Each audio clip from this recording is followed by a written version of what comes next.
Welcome back to ABC General Hospital Spoilers Channel. Today, we will learn about the shocking theory that's taking Port Charles by storm. Could Willow Kaine be suffering from a split personality disorder that explains all of her recent erratic behavior and possibly even the shooting of Drew Kaine? The evolution of Willow Kaine. When Willow first appeared on our screens in Port Charles, she embodied everything pure and wholesome about daytime television heroines. Working as a dedicated elementary school teacher, she demonstrated genuine care and compassion for her students, going above and beyond her duties to ensure their well-being and educational success. Her relationship with Detective Harrison Chase was the epitome of sweetness. They shared tender moments, supportive conversations, and what appeared to be a rock-solid foundation built on mutual respect and understanding. Viewers couldn't help but root for this couple who seemed destined for a happily ever after.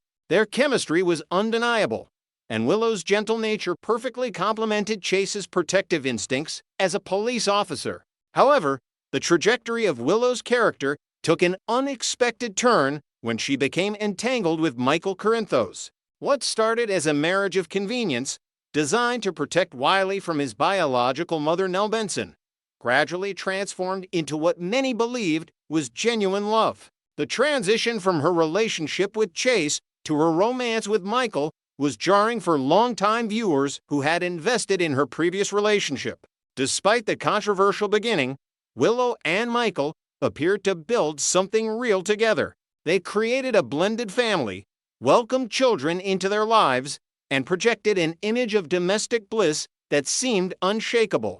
The Corinthos mansion became their home, and Willow seamlessly integrated herself into one of Port Charles's most powerful families. The cancer diagnosis and Drew's entrance.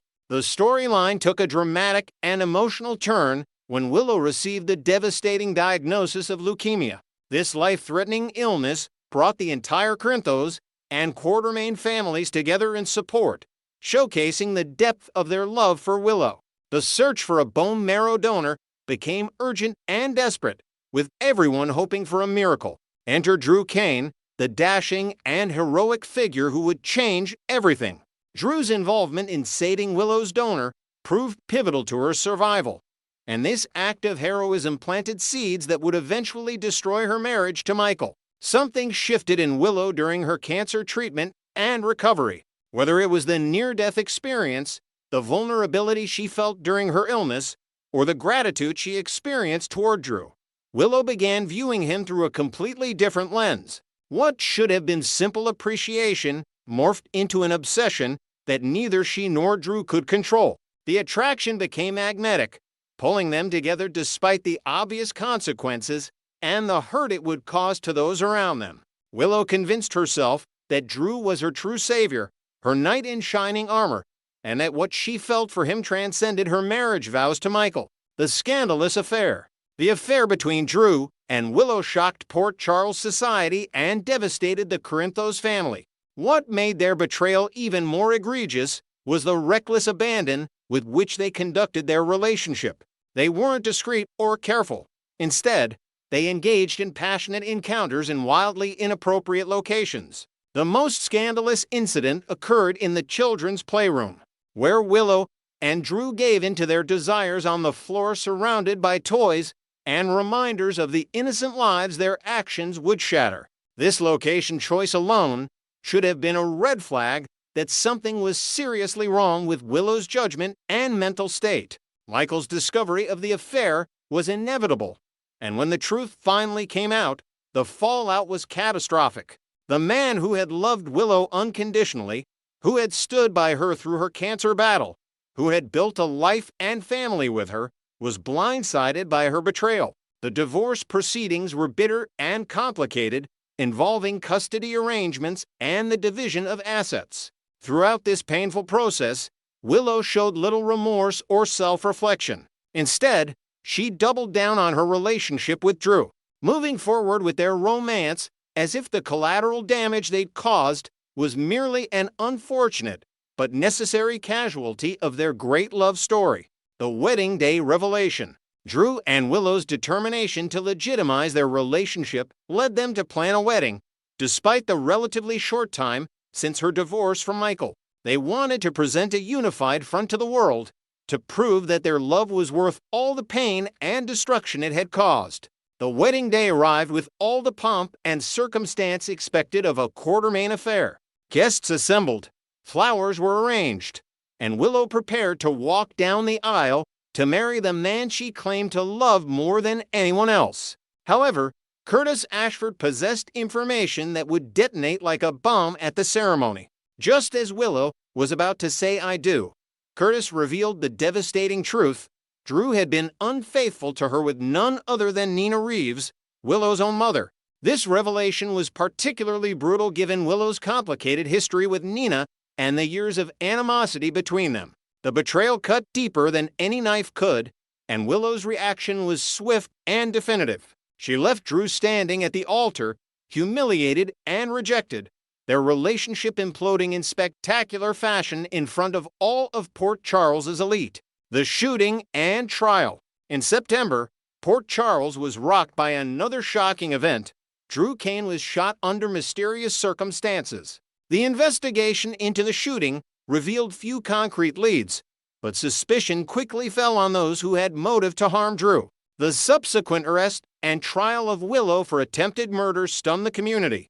How could the sweet school teacher, who once embodied innocence, now stand accused of trying to kill the man she had supposedly loved so desperately? In a twisted turn of events, Willow and Drew reconciled and married while she awaited trial, claiming they wanted to present a united front and demonstrate their commitment to each other. This remarriage raised countless eyebrows and led many to question both of their mental states. The prosecution built their case methodically, presenting evidence that placed Willow at the scene of the crime. Traffic camera footage showed her vehicle in the vicinity of Drew's residence around the time of the shooting. The timeline aligned perfectly with the attack, and Willow's motive was crystal clear. Drew had destroyed her life, ruined her relationship with her children, and betrayed her in the most painful way possible by sleeping with her mother. The red herring theory reconsidered. For months, soap opera analysts and devoted fans have operated under the assumption that Willow was merely a red herring in this murder mystery. The prevailing theory suggested that the real shooter remained hidden, waiting to be revealed in typical General Hospital fashion. After all, the show has a long history of misdirection and surprise reveals. Many believe that making Willow the shooter would be too obvious, too predictable for a show known for its intricate plot twists and complex storytelling. However, what if the truth is simultaneously more obvious and more complex than anyone imagined?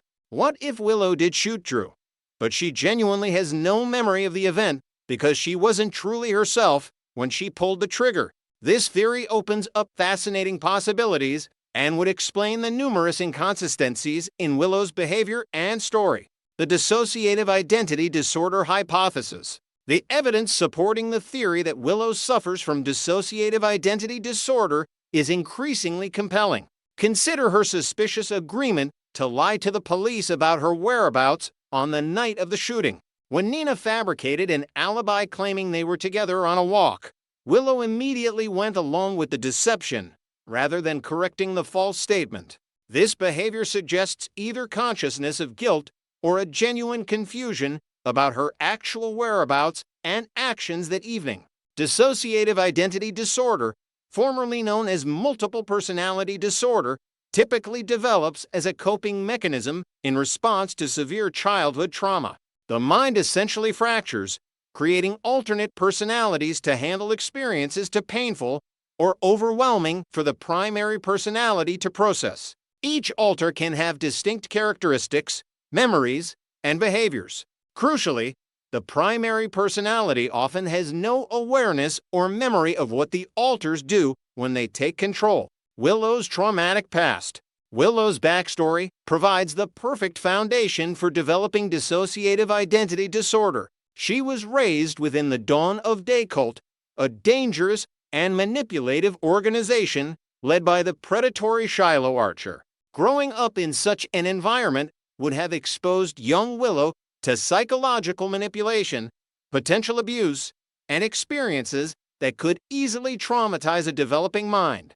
The cult's practices likely included isolation from mainstream society, indoctrination sessions, and possibly worse horrors that Willow has never fully disclosed. Shiloh's personal interest in Willow added another layer of trauma to her childhood and young adulthood. His manipulation and control over her life, combined with his eventual criminal activities that put her and her child at risk, created deep psychological wounds. Even after escaping the cult and Shiloh's influence, those formative experiences would continue to shape Willow's psyche and potentially contribute to fractured mental processes.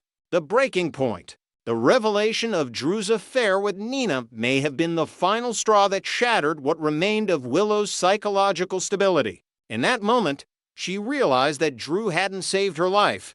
He had destroyed it. She had sacrificed her marriage to a good man, damaged her relationship with her children, alienated herself from the Corinthos family, and endured public humiliation, all for a man who had betrayed her in the most devastating way imaginable. The weight of these realizations could have triggered the emergence of a protective alter personality designed to eliminate the threat that Drew represented to her well-being and her future. Consider also Willow's earlier behavior when she snuck into the Quartermain mansion to gaslight Sasha Corbin. She managed to infiltrate the heavily secured estate undetected, systematically tormented Sasha, and then vanished without a trace. This calculated, cruel behavior was completely at odds with Willow's established personality. Could an alter have been responsible for these actions as well? The pattern of behavior that seems uncharacteristic might indicate multiple instances of an alternate personality taking control. The one life to live precedent. General Hospital has a sister show precedent for this exact type of storyline. One Life to Live featured one of daytime television's most memorable dissociative identity disorder plots with Victoria Lord Buchanan and her alter ego, Nikki Smith. Vicky's character struggled with multiple personalities for years, with Nikki emerging during times of stress or when Vicky needed protection from painful truths. The storyline was handled with surprising sensitivity and depth, exploring the psychological complexities of the disorder while maintaining dramatic tension. If General Hospital chooses to pursue this angle with Willow, they have a successful blueprint to follow. The conviction of innocence. What makes this theory particularly intriguing is Willow's apparent genuine belief in her own innocence. When she protests that she didn't shoot Drew, she may be telling what she believes to be the truth. If an alter personality emerged to handle the situation with Drew, the primary Willow personality would have no memory of planning or executing the shooting. She might have dissociative gaps in her memory that she's filled in with assumptions about where she was and what she was doing. The alter personality could have been driven by a primal need to protect Willow and restore her access to her children. From this alter's perspective, Drew was the obstacle preventing Willow from reclaiming her life and repairing her relationships. Eliminating him would solve all of Willow's problems, or so the fractured logic of a protective alter might conclude. This alternate personality might have planned the attack carefully, obtained a weapon, traveled to Drew's location, and executed the shooting, all while the primary Willow personality remained dormant and unaware. The path forward. If this theory proves correct, the implications for Willow's trial and future are profound. A dissociative identity disorder diagnosis could provide a psychological explanation for her actions without fully absolving her of responsibility. The legal system would need to grapple with questions of culpability and treatment rather than simple punishment. Willow would need intensive psychiatric care to integrate her personalities and address the underlying trauma that caused the disorder to develop in the first place. The storyline could also open up new avenues for character development and redemption. Willow could finally confront and process the trauma from her years in the Dawn of Day cult. She could work to understand how her experiences shaped her psychological responses and behavioral patterns. Most importantly, she could begin the long journey toward healing and potentially rebuilding relationships with Michael, her children, and others she's hurt along the way. Next, we will learn about the issue of her potential Christmas miracles that could completely transform Port Charles this holiday season. As the festive lights begin to twinkle throughout the beloved town and families prepare for their holiday celebrations, General Hospital fans are buzzing with anticipation about what surprises the writers might have in store. The holiday season has always been a time when the soap opera pulls out all the stops, delivering shocking twists, emotional reunions, and moments that leave viewers on the edge of their seats. This year promises to be no different, with several storylines reaching critical turning points just as the calendar flips to the most wonderful time of the year, Drew Kaine's potential departure. The first major possibility that has fans talking involves Drew Kaine and a potential exit from Port Charles that could happen right on Christmas Day. The timing would be absolutely devastating for some characters while providing relief for others who have grown weary of his recent political ambitions and questionable decisions. Drew's journey back to Washington could be triggered by an urgent call from political allies who need his presence in the nation's capital immediately. His congressional seat demands attention, and with the holiday recess ending, there are critical votes and policy decisions that simply cannot wait any longer. This departure would create massive ripples throughout Port Charles, affecting multiple storylines and relationships simultaneously. His exit would leave Curtis Ashford in a complicated position regarding their business ventures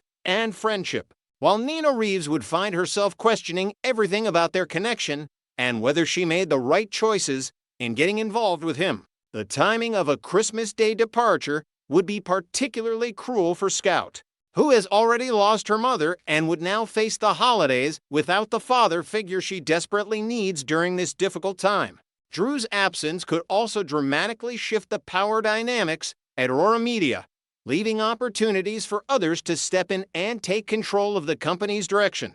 Beyond the immediate personal impact, Drew's departure could signal a fresh start for several Port Charles residents who have been caught in his orbit. His exit might finally allow certain characters to move forward with their lives without the constant complications his presence creates, opening doors for new relationships and storylines that have been waiting in the wings. The impossible return of Sam McCall. Perhaps the most jaw-dropping Christmas miracle fans could witness would be the resurrection of Sam McCall, a twist that would shake General Hospital to its very core. While her death seemed final and absolute, with tearful goodbyes said by her loved ones as she lay motionless in that hospital bed. The soap opera genre has never let something as trivial as death stand in the way of a good story. After all, both Britt Westburn and Nathan West managed to cheat death and return to Port Charles, proving that in the world of daytime drama,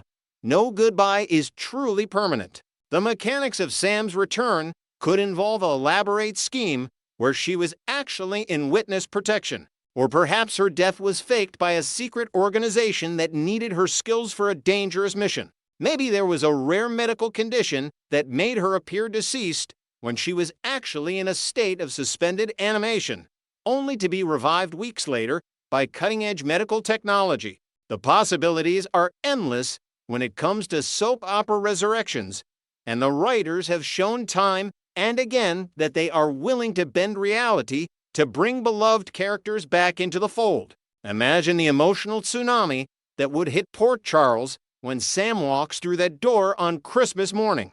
Scout would be absolutely overjoyed to have her mother back, running into her arms with tears streaming down her face. Danny Morgan would be in complete disbelief, unable to process that his mother is truly alive and standing before him. Dante Falconeri would be torn between relief and anger, struggling to understand how this could be possible and whether he can trust what his eyes are telling him. Rocco Falconeri would gain back the woman who had become such an important part of his life, creating a complete family unit once again. The ripple effects would extend far beyond her immediate family. Jason Morgan would need to confront feelings he thought he had buried forever, while Drew would find his world complicated even further if he hasn't already departed for Washington. Carly would need to process the return of someone who has been both friend and rival over the years. The entire dynamic of Port Charles would shift dramatically with Sam back among the living. Britt Westburn and Jason Morgan's long-awaited romance, While many devoted fans hold out hope for Sam's miraculous return and a reunion with Jason Morgan, there is another romantic possibility that has been simmering beneath the surface for quite some time now. The chemistry between Jason and Britt Westburn has been undeniable, building slowly through shared dangers, quiet conversations, and moments of understanding that go deeper than words. These two damaged souls have been circling each other cautiously, both afraid to take that final leap into something real and meaningful. The central obstacle preventing them from acting on their obvious attraction has been Britt's secret research project at the Five Poppies Resort, a mysterious endeavor that she has since moved to a private laboratory right here in Port Charles. This research involves sensitive medical breakthroughs that could revolutionize treatment for certain conditions. But it also carries risks and ethical questions that Britt has been wrestling with privately. Jason knows she is hiding something significant, and while he respects her privacy, the secret creates a barrier between them that prevents full honesty and intimacy. They have come achingly close to kissing on multiple occasions, with moments where their faces are mere inches apart and the air crackles with tension. Each time, something pulls them back from the brink, whether it is Britt's guilt about her secrets, Jason's lingering grief over Sam, or simply the terrible timing that seems to plague their every interaction. But the holidays have a way of breaking down walls and making people take chances they would normally avoid. A romantic reunion between Jason and Britt during Christmas would be the perfect gift for fans who have been rooting for this pairing. Picture them trapped together during a snowstorm, forced to confront their feelings when there is nowhere left to run. Or perhaps a moment of vulnerability on Christmas Eve leads to a kiss under the mistletoe that neither can deny any longer. Once they finally cross that line and give in to their passion, it could open up entirely new storytelling possibilities for both characters as they navigate what it means to be together while still dealing with the complications that have kept them apart. The consummation of their relationship would also impact other Port Charles residents who have been watching their slow-burn romance develop. Carly would likely have mixed feelings about Jason moving on with Britt, while Liesl Obrecht would be thrilled to see her daughter finding happiness with someone as strong and capable as Jason. This coupling would create fresh drama and new alliances that could carry the show well into the new year. Maxie Jones Awakening. The fourth potential Christmas miracle centers on Maxie Jones, who has been trapped in a coma for months now, leaving her loved ones in a state of perpetual anguish and uncertainty. Her family gathered at her bedside during Thanksgiving in a bittersweet scene that highlighted just how much her absence has affected everyone in Port Charles. Maxie's presence has always been a source of light and energy in the community, and without her vibrant personality, there is a noticeable void that cannot be filled. Maxie has 3 children who are desperately waiting for their mother to wake up and return to them. Each child is coping with her coma in their own way, struggling to understand why mommy won't wake up and when she will be able to come home. The pain in their young eyes is heartbreaking for everyone who sees them, and the adults in their lives are doing everything possible to maintain normalcy while privately fearing the worst. Beyond her children, 2 men are anxiously waiting for Maxie to open her eyes. Damian Spinelli has been a constant presence at her bedside, reading to her, playing her favorite music, and talking to her about their shared memories in hopes that something will break through the darkness keeping her trapped. His devotion is absolute, and he has made it clear that he would wait forever if necessary for Maxie to return to them. Nathan West, having miraculously returned from his own presumed death, is also deeply invested in Maxie's recovery, their complicated history adding layers of emotional complexity to an already fraught situation. The good news for fans desperate to see Maxie's return is that actress Kirsten Storms is scheduled to come back to General Hospital sometime in late 2025 to early 2026. This timeline means that a Christmas miracle waking would not be outside the realm of possibility, especially if the writers decide to bring her back for the holiday season to maximize the emotional impact. Imagine Maxie's eyes fluttering open on Christmas morning, her first words asking about her children, and the absolute explosion of joy that would erupt throughout the hospital. Her awakening would set off a chain reaction of storylines as she pieces together everything that happened while she was unconscious, deals with any potential medical complications from the coma, and navigates the complex romantic situation waiting for her with both Spinelli and Nathan vying for her affection. The dramatic possibilities are endless, and her return would inject fresh energy into multiple storylines that have been treading water during her absence. These for potential Christmas miracles represent the kind of bold, emotional storytelling that General Hospital fans have come to expect during the holiday season, and any one of them would be enough to make this Christmas unforgettable in Port Charles.